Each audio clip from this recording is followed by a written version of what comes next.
ভেজেছি, খাচ্ছি। আপনারা যদি ভেজে খেতে চান তাহলে আমার মতো বানিয়ে দেবেন। তাই বন্ধুরা, চলে এসেছি আজকে মজার একটা রেসিপি নিয়ে ঠিকই, কিন্তু আপনারা সবাই হাসবেন।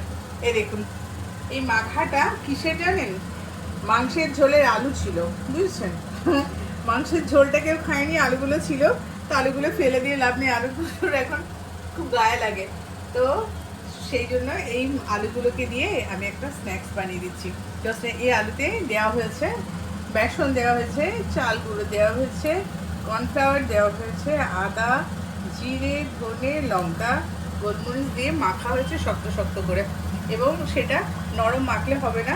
আর যেহেতু এটা মাংসের ঝোলের আলু, সেহেতু মাংসের চিকেন না দিলেও চলবে।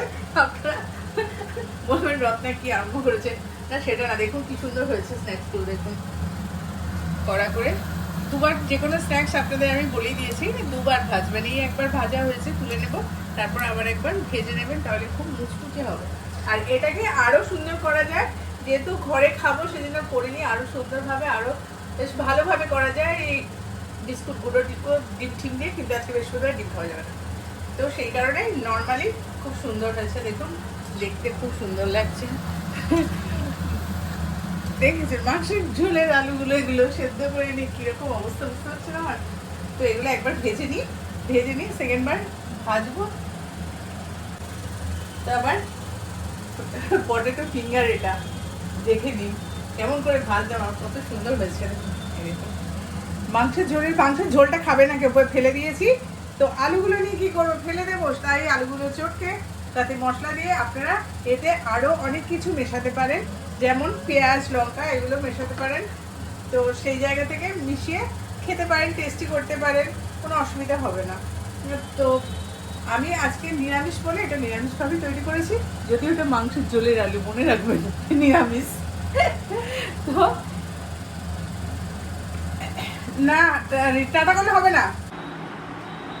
তো এটা আমি স্যালাড দিয়ে সস নিয়ে বসে বলছি, আপনারা কিন্তু তরকারি বা ঝোলের আলু ফেলবেন না, এভাবে খেয়ে নেবেন।